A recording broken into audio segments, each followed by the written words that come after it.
Welcome to Burning Bright, a weekly podcast presenting poetry and prose from Passenger. November 11th is the day when we Americans commemorate the work and sacrifices made by our armed forces. When I was little, it was called Armistice Day, marking the 11th hour of the 11th day of the 11th month of 1918, when the armistice ending World War I was signed. In 1954, the name was changed to Veterans Day. On this episode of Burning Bright, some pieces about veterans, the people that survived wars. In 2015, Passenger published a series of poems by James McGrath.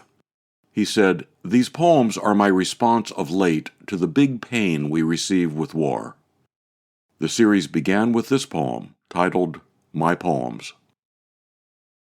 It's when I wrote my poems on scraps of letters and envelopes of my dead brothers.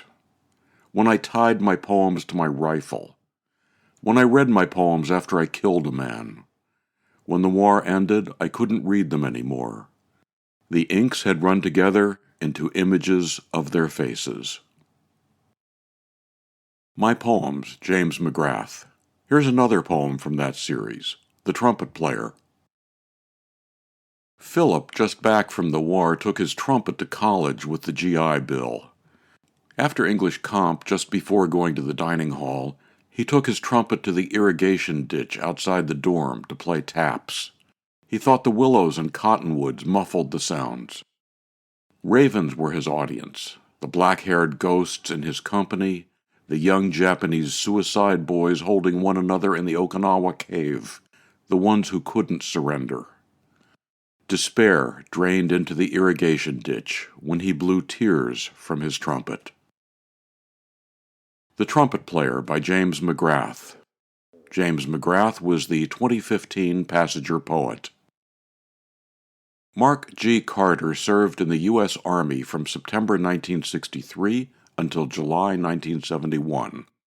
He said his story, Covey, was one of a series of stories he wrote in an attempt to dredge meaning from experience. Here's an excerpt. Travis Air Force Base, September 1966. Tan Son Nhut Airport was where Big Silver Bird came to bring us back to the land of the Big PX, hot showers, and all-night generators. I'm fairly sure Pan American was the name of the airline that flew us out, but I don't have a direct memory of that. Right away, I noticed that there was no red dirt in the aircraft. For almost 2 years, red dirt was my second skin, in my clothes, in every wrinkle in my body. 200 of us boarded, sat down, buckled up. We talked in whispers or sat silently. We were poised, waiting for something to go wrong. Doors were secured. A stewardess standing near the pilot's cabin used a microphone to bid us welcome to her airliner, waved at us, wearing a smile that didn't quite make it to her eyes, while the other stewardesses spotted themselves about the passenger bay. If the woman with the microphone gave forth a forced smile, the others didn't bother to even try. It comes to me that they're worried about Charlie's mortars. The woman standing in the forward area of the passenger bay proceeded to tell us what to do if we ditched into the sea. They had to hurry through the spiel because the pilot seemed to have signaled the ground crew to jerk the chocks from the wheels as soon as the hatch was closed.